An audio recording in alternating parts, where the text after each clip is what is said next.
Eco sensitive ઝોનના draft notification સામે સતત વિરોધ થઈ રહ્યો છે, ત્યારે આ મુદ્દે પૂર્વ સાંસદ નારાયણ કાછડિયાએ આપી છે પ્રતિક્રિયા। પૂર્વ સાંસદ નારાયણ કાછડિયાએ ઇકો સેન્સિટિવ ઝોનને લઈને મુખ્યમંત્રીને લખ્યો છે પત્ર।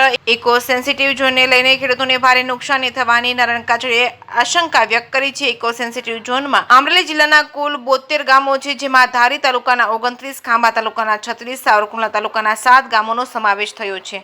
ઇકો સેન્સિટિવ ઝોનના લીધે અમરેલી જિલ્લાના 72 ગામમાં વસવાટ કરતા લોકો અને ખેડૂતોને પોતાની જીવન જરૂરિયાત માટેની નાની મોટી તમામ પ્રકારની મંજૂરીઓ વન વિભાગ પાસે મેળવવાની રહેશે તેવું નારાયણ કાછડિયાએ જણાવ્યું હતું। ઇકો ઝોનના લીધે પશુપાલન તેમજ અન્ય રોજગારી આપતા વ્યવસાયો ઉપર પણ તેની પૂરેપૂરી અસર થવા સંભવ છે। તેમજ ઉપરાંત ઇકો ઝોન વિસ્તારમાં ઈંટોના ભઠ્ઠા જેવા અનેક વ્યવસાયો ઉપર પ્રતિબંધ મૂકવામાં આવ્યો છે, જેની સીધી અસર નાના ગરીબ પરિવારો અને ખેડૂતો પર થશે। ઇકો સેન્સિટિવ ઝોનમાં આવતા ખેતરોમાં ખેડૂતોને કરવાના થતા આરસીસી કામો તેમજ માટી કામ, વાહન ખરીદી જેવા તમામ બાબતોમાં પણ તેઓએ વન વિભાગના નિયમોને આધીન મંજૂરી મેળવવી પડશે, જે ખેડૂતો માટે ખૂબ જ નુકસાન કરતા છે। ઇકો સેન્સિટિવ ઝોનના કાયદા અને મંજૂરી પ્રક્રિયામાં સરળતા આવે અને ઝોનમાં સમાવેશ વિસ્તારના લોકો અને ખેડૂતોને જીવન જરૂરિયાત માટે વન વિભાગની મંજૂરી મેળવવાની જરૂર ન પડે તે માટે ગેજેટ તેમજ કાયદામાં જરૂરી સુધારા વધારા થાય તે માટે વિવિધ મુદ્દાઓને લઈને ગુજરાતના મુખ્યમંત્રીને પત્ર લખ્યો છે। જે કેસની ગુજરાતી સાથે જૈનિક સુચિત્રા, અમરેલી।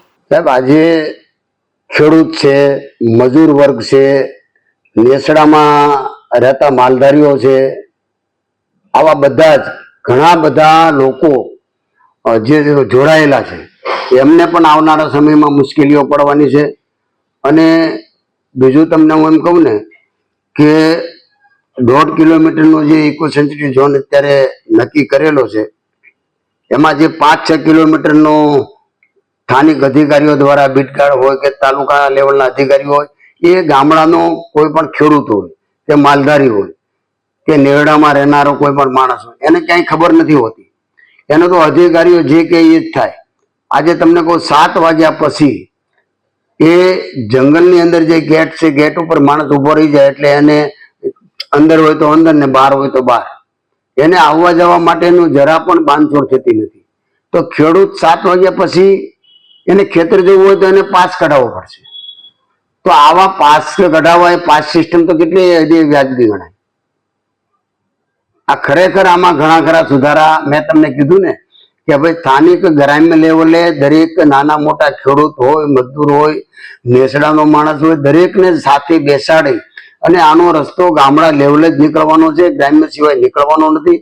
કારણ કે જે મુશ્કેલીઓ પડે છે એ ગ્રામ્યના ખેડૂતોને ખબર પડે કે ભાઈ અમને કેવી કેવી મુશ્કેલીઓમાંથી અમારે પસાર થવું પડે છે। કેટલા ગામડાઓ ઇકો સેન્સિટિવ મુદ્દે આવે છે? ઇકો સેન્સિટિવ ઝોનની અંદર 3 જિલ્લામાં 200 ગામ આવે છે, ગીર સોમનાથ, જુનાગઢ અને અમરેલી। એમાં અમરેલીના 72 ગામ છે। શું વ્યથા રજૂ કરી છે પત્રમાં?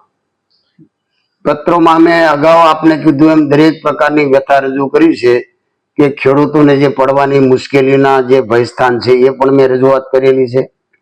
આવનારા સમયમાં જે ઇકો સેન્સિટિવ ઝોનથી જે ખેડૂતો ઉપર જંગલી જનાવરો હુમલો કરે છે અને એના પ્રતિકાર રૂપે એમનો સામનો કરવા માટે જ્યારે કોઈ જંગલી જનાવરને ઈજા થાય તો માણસ ઉપર FIR દાખલ થઈ જાય છે અને એને જેલમાં જવું પડે છે।